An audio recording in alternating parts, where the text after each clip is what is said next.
I know you are feeling frustration.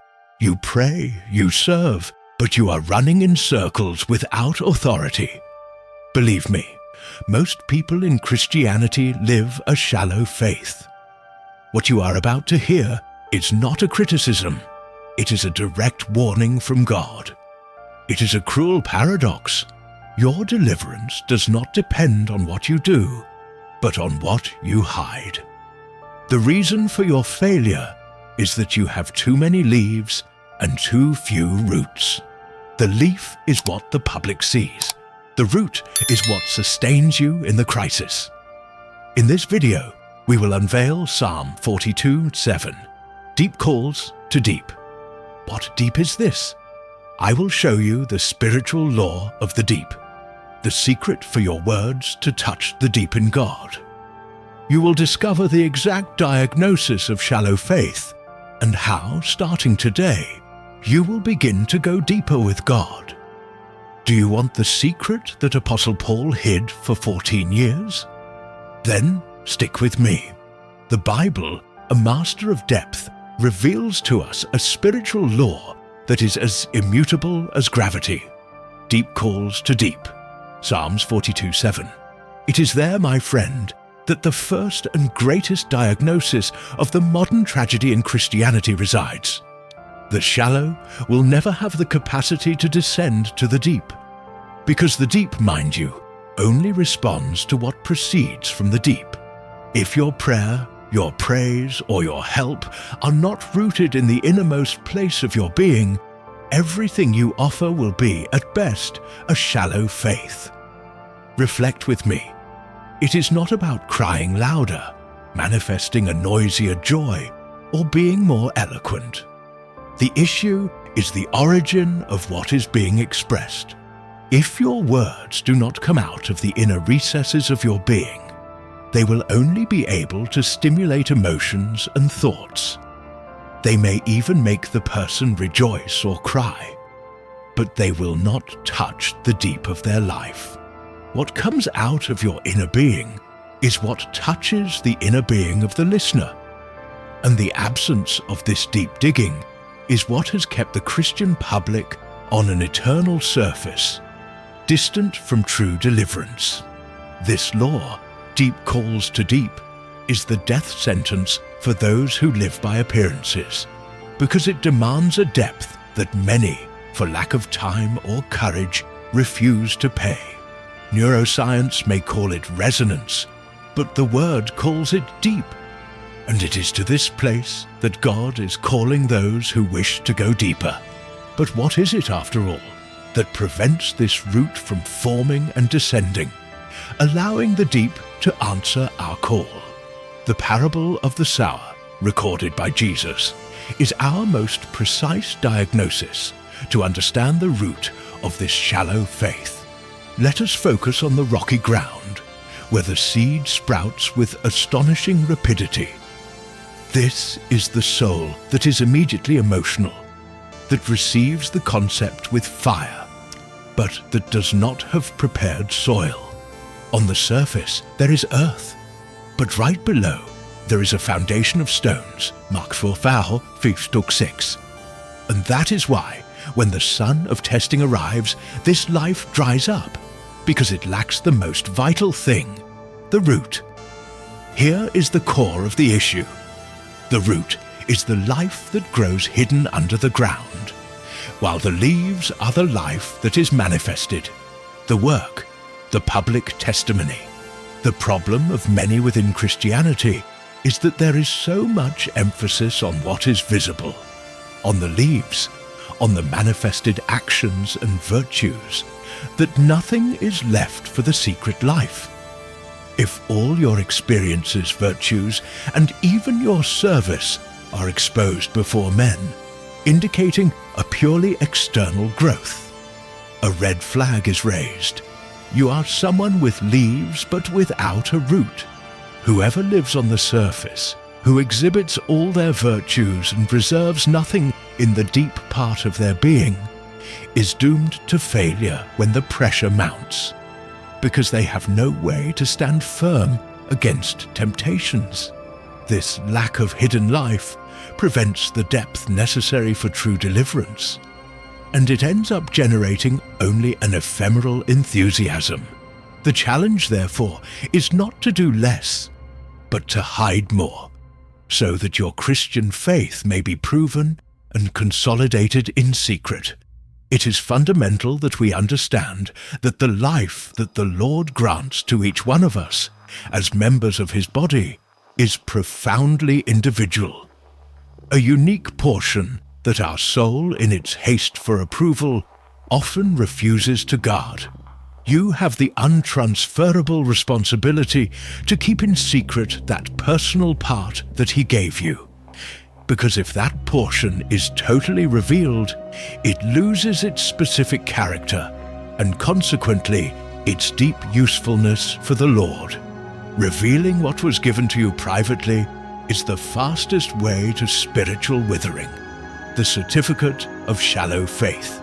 Jesus Himself taught us this two-handed dynamic in Christianity. On the one hand, we are the light of the world, and a city on a hill that cannot be hidden, Matthew 5:14, which demands the public confession of our Christian faith.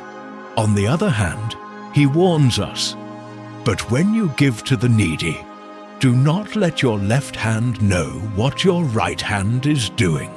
And when you pray, go into your room and shut the door and pray to your Father who is in secret." Matthew 6:3-4-6. Do you notice the difference? The light on the hill is the natural manifestation of a hidden life. The closed room is the intentional reserve of communion, the secret source of your deliverance. The one who confuses the natural manifestation with the intentional exhibition of virtues does not have deep roots. And that is what we need to reflect on. Friend, how many years have you called yourself a Christian? May the Lord open your eyes so that you see how little of your experiences has remained hidden from public view. If we eliminate all your posts, testimonies, and manifested services, what remains? May the Lord forge in us so that we have roots capable of sustaining what is seen, and thus we will truly be able to go deeper with God. The inescapable path for your deep to call another deep is emptying, a painful but vital process that digs the deep channel that God is looking for. This channel is forged only by the cross. When the base text speaks to us of the rocky ground beneath the surface, it is speaking directly of our unbroken self-will, that part of the soul that accepts the concept of Christianity and gets emotional quickly, but refuses to be radically transformed in the inner being. The rocky ground prevents the root of true Christian faith from descending. Religious activism, the quick and exuberant sprouting of foliage, is often just the work of the soul trying to compensate for the lack of root depth. The silent frustration of having a lot of activism and little authority is proof that the soul is trying to manage the life of the spirit. It is shallow faith in action. The principle of the cross is not a mere self-help cliché. It is the radical emptying of self-sufficiency.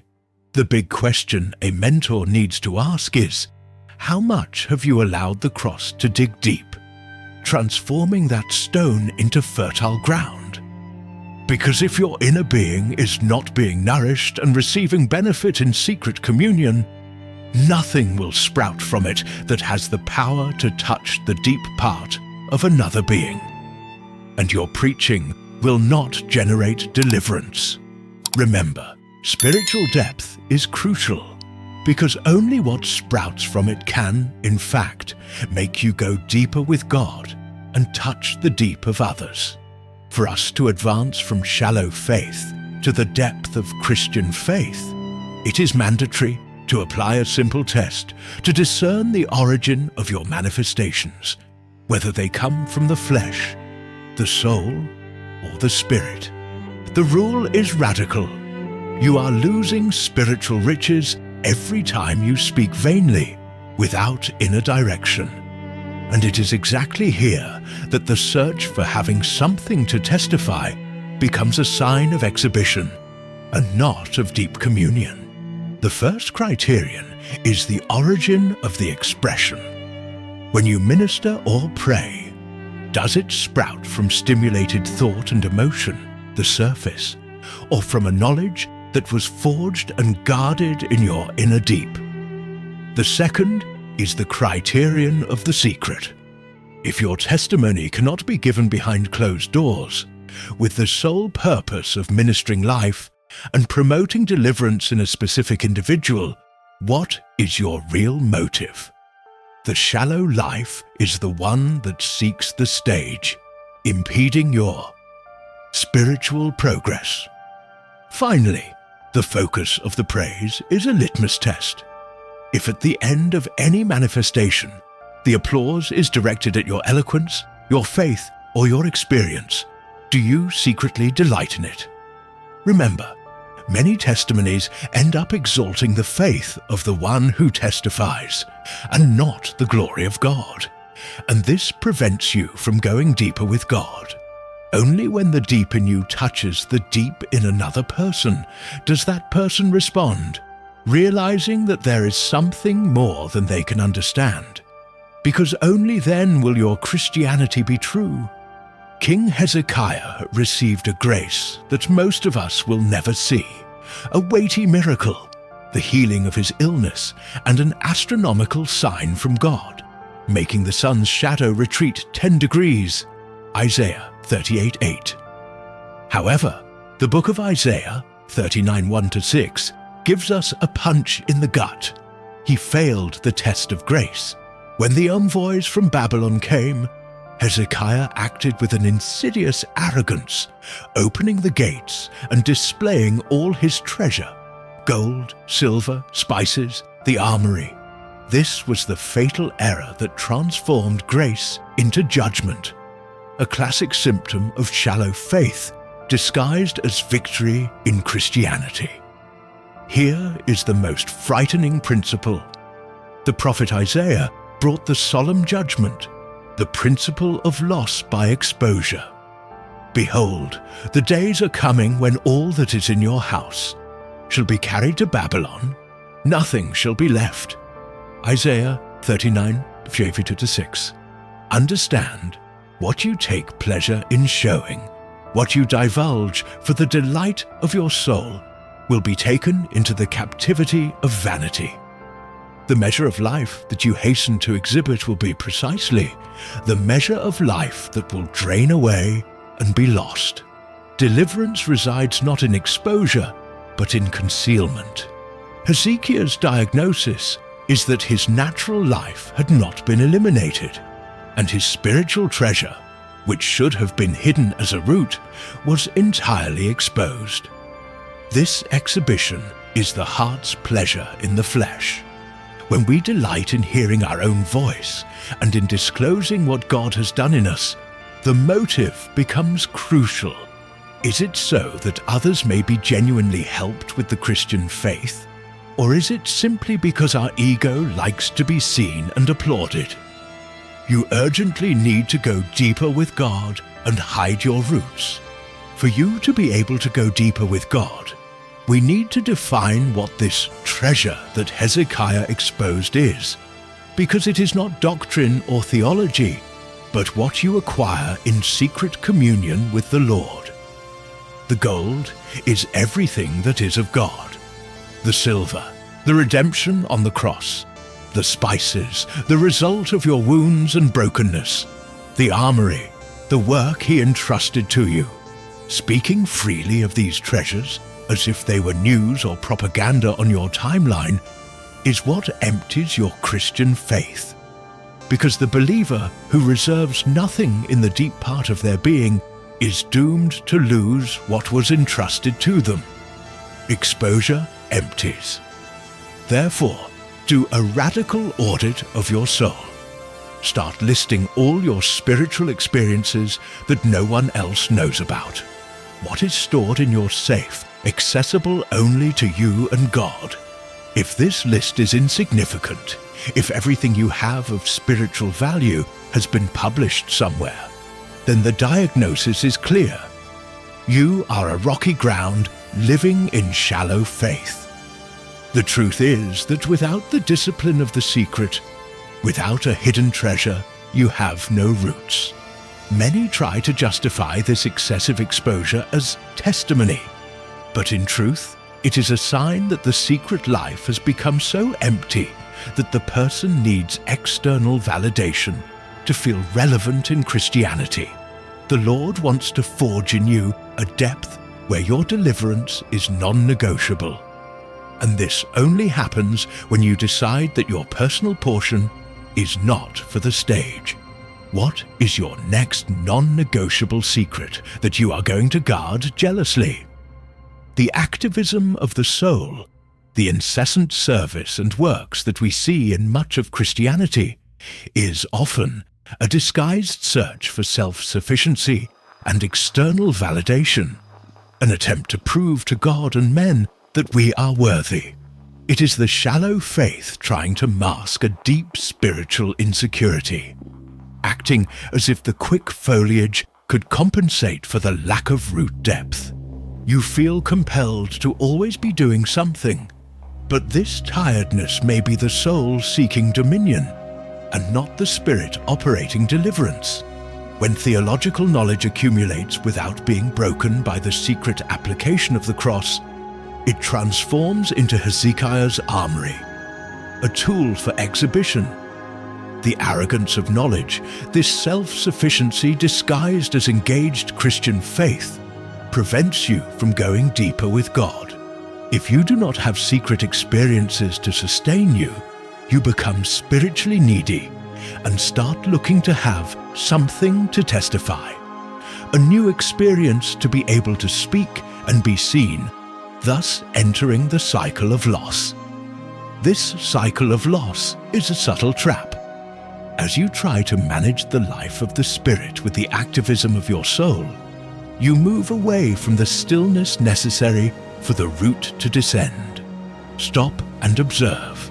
Is your service a secret delight between you and God, or is it a way to ensure your place and your voice in the midst? If you do not break free from the need for validation, what you have built will be taken into captivity, exactly like Hezekiah's treasure. In the life of Christianity, we need to be clear that the soul, with its mind, emotions, and will, is not the Spirit. Yet, our self-will assumes a subtle tyranny, trying to govern what only grace can operate.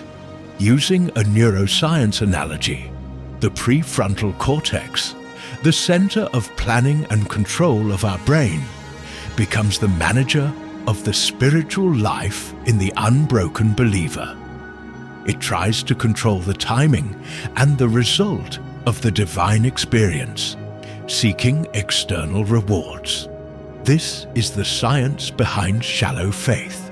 The PFC seeks the dopamine of public approval, the praise, the like, the validation of the testimony, instead of seeking the internal reward of the Spirit, which is the fruit, the peace, and the silent deliverance. The activism of the soul is fundamentally a survival strategy of our ego. If we cannot control the deep, the root, the mystery, we control the shallow, the leaf, the spectacle, to maintain the illusion of dominion and self-sufficiency. But this prevents us from going deeper with God. This sabotage is subtle and dangerous. While you live on the surface, trying to be the author of your Christian faith, your need for control and validation prevents the true work. Remember, the deep only responds to the deep, and as long as your will is on the throne, your inner being will remain shallow. The question is, will you continue trying to manage the miracle, or will you surrender to the mystery? The answer to the next depth lies in your capacity to let go of control. The path that leads to the formation of the root is the most counterintuitive. Passivity, but not in the sense of laziness or inaction, but as the radical surrender of our self-will, the non-doing of the soul. It is in this active stillness, where the soul falls silent, that we allow God, and not our prefrontal cortex, to start digging the inner channel. Genuine Christian faith demands that we stop trying to force deliverance and simply surrender to His secret work in us. Think of the counterintuitive example of Lot's wife. She refused the emptying. She looked back not necessarily out of love for sin, but out of a terrible attachment to control and an inability to leave behind the life she knew and could manage.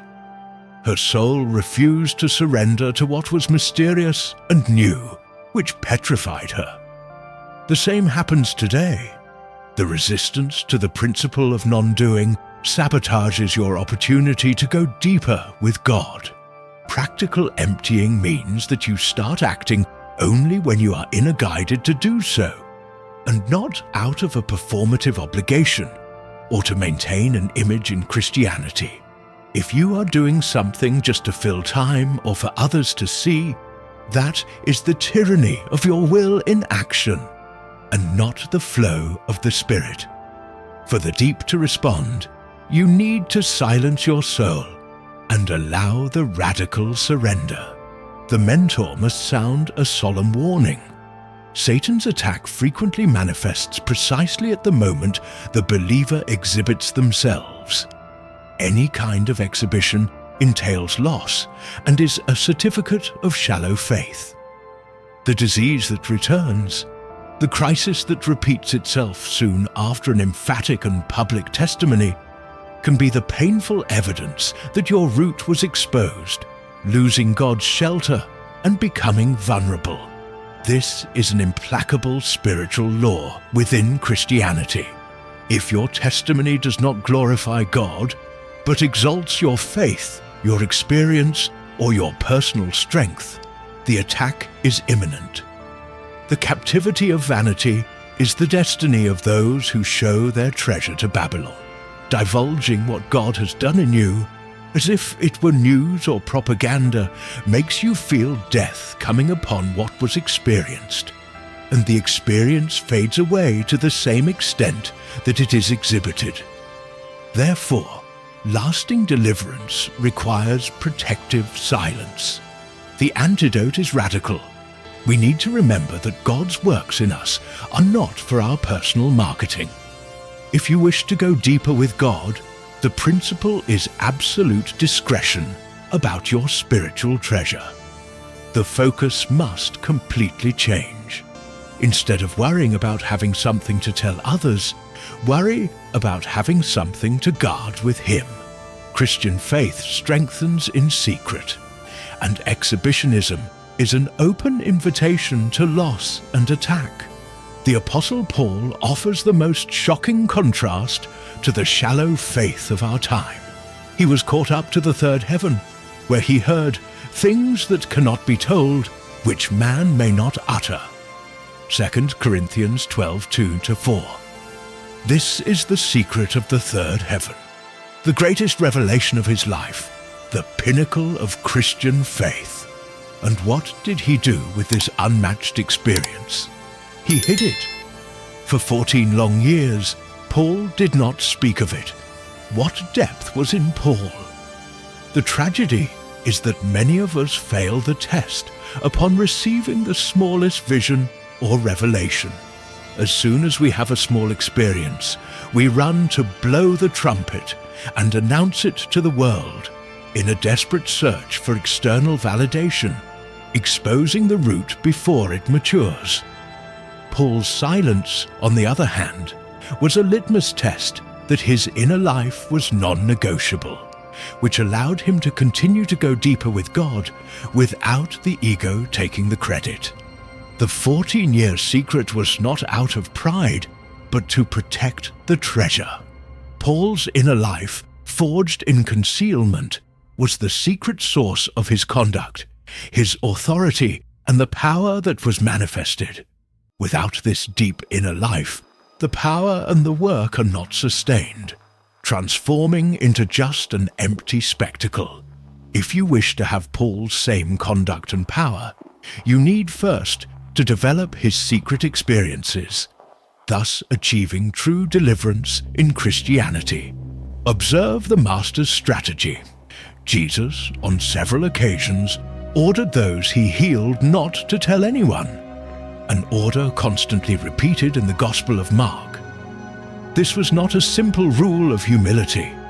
This command had the deep purpose of protecting the root of the work, preventing it from becoming an external spectacle before the principle of the deep was solidly forged in those who received the miracle. Silence was the incubator of genuine Christian faith.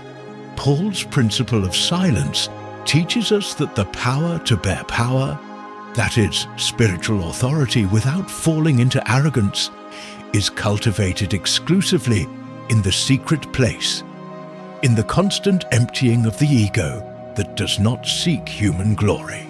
Character is not forged on the stage of shallow faith, but in the patience of going deeper with God and keeping the revelation a secret. It is in the hidden place that the seed descends and becomes unshakable. The secret, then, is the key to protective humility. Without it, your deliverance will be fragile. Think about it. What revelation or grace has the Lord given you that you have guarded for at least a month? The forging of your character is directly linked to your capacity to protect the treasure of the revelation, keeping it away from curious eyes and vanity, so that your Christianity is sustained by a root of truth. For those who seek depth in Christianity, the act of counting and exhibiting what one possesses is, in fact, a sign of death. Think of the story of David numbering the sons of Israel, 2 Samuel 24. The census was not a simple registration. It was the act of counting and glorying in what one possessed, the number of warriors, instead of trusting in the invisible God. As a result, death came upon the people. This is the inversion of expectation, the glory that man seeks in exhibition. God responds with judgment and loss. This principle applies directly to your work. If you divulge what God does through you, your work, for your own glory, you are, metaphorically, censusing, and death will come upon that work, emptying it of power. Divulging your treasure out of vanity in an excess of loquacity is a manifestation of shallow faith that prevents you from going deeper with God. It is death that walks hand in hand with exhibition, making your deliverance vulnerable to attack. The principle of reserve is non-negotiable. Any secret you have with the Lord, you must reserve it. You need to act as a strict guardian of what was entrusted to you. Christian faith demands that we stop treating God's works as news or propaganda and start treating them as secret seeds that will only bear fruit if they are deeply buried. Loquacity is a sign of weakness. Silence is the forging of your power. There is a non-negotiable law of divine protection that we need to internalize in our Christianity. God shelters and protects what is hidden, and what is exhibited becomes vulnerable. This is the abyssal difference between rooted Christian faith and shallow faith. The root that you insist on exposing, seeking applause, immediately loses God's shelter and becomes an easy target for the enemy. Depth has a price, but it is the price of spiritual security. The vulnerability of the exposed is a reality in real cases.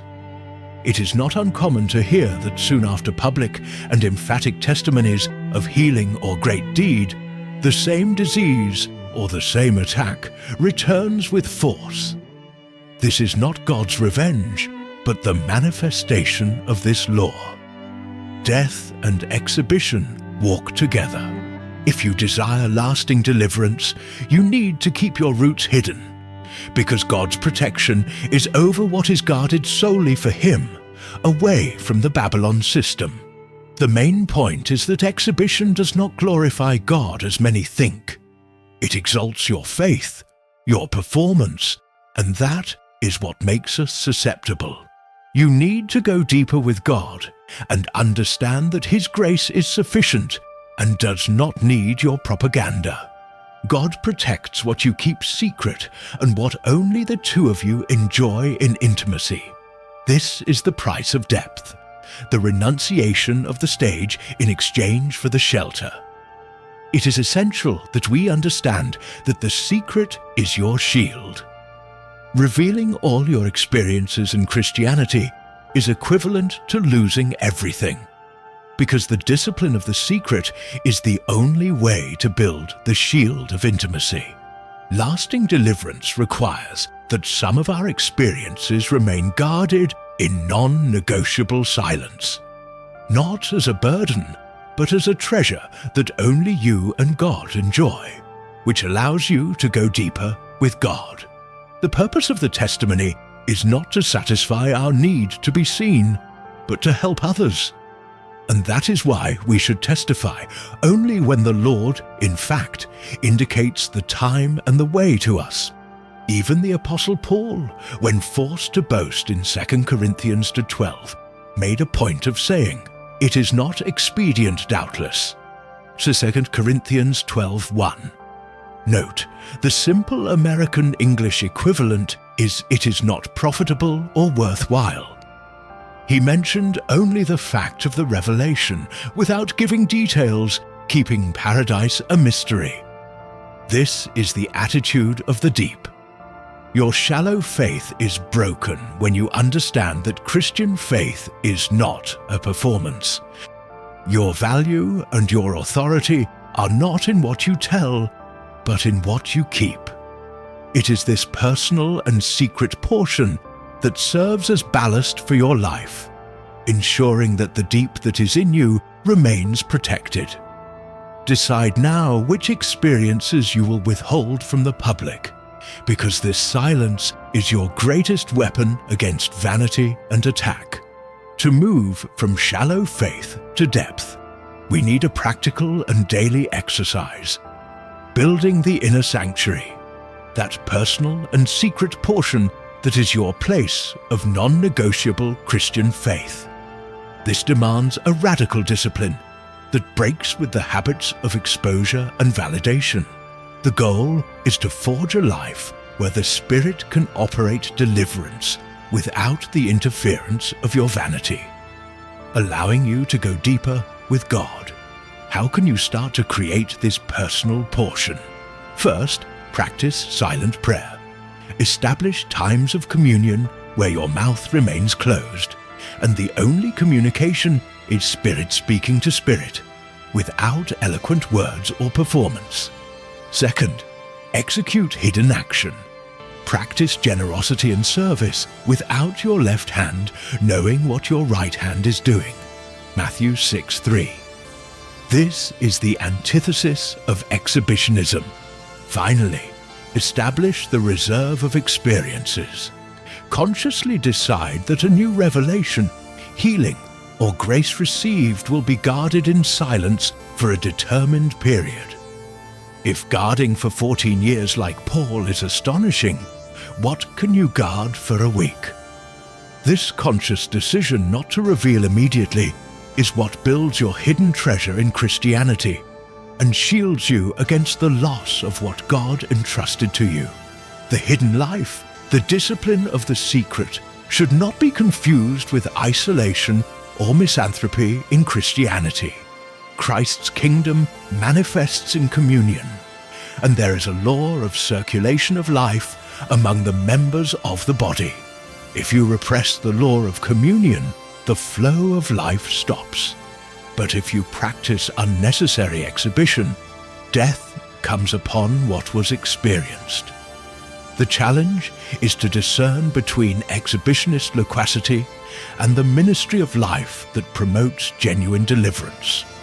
The principle is the balance of the body. We must have a positive attitude and minister life to others because this exchange is vital. The problem is not the act of testifying, but loquacity, the excessive talking, the vanity, and the search for monopolizing attention. If you constantly monopolize attention, loquacity and exhibition make you vulnerable to the enemy because they reveal a shallow faith. You need maturity to discern the right moment and measure to release what God gave you so that you can go deeper with God. When your focus is the government of Christ, exhibition becomes irrelevant. The crucial difference between loquacity and ministering is the purpose. The mentor must ask you, is what you say to glorify you, to satisfy your soul and be seen? Or is it a clear inner direction to minister life and authority? Your Christianity will only be deep when your speaking is controlled by the Spirit and directed to edification, fleeing from vanity. To escape shallow faith, you need a sharp discernment about the purpose of your speaking. In contrast to the orders for silence, the Lord told a healed man, "Go home to your people and report to them what great things the Lord has done for you." Mark 5:19. The principle is clear. It is appropriate to speak of the great things the Lord has done, but with the awareness that this must be a ministry of life and not a personal spectacle. The deliverance of the listener is the focus, not your exhibition. The warning is solemn. We must not publish this as if it were news or propaganda, because that is exactly what highlights your lack of roots. Deep Christian faith does not promote itself. You should reveal something only if you are inner guided to do so.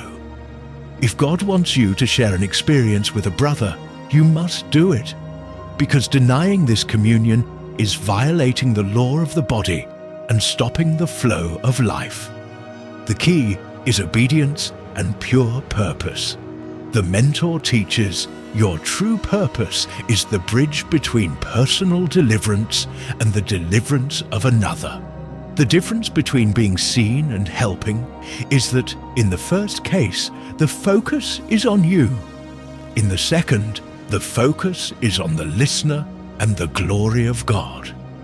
If you want to go deeper with God, your speaking will be rare and have weight, because the inner direction of the Spirit is always more important than your need to have a voice.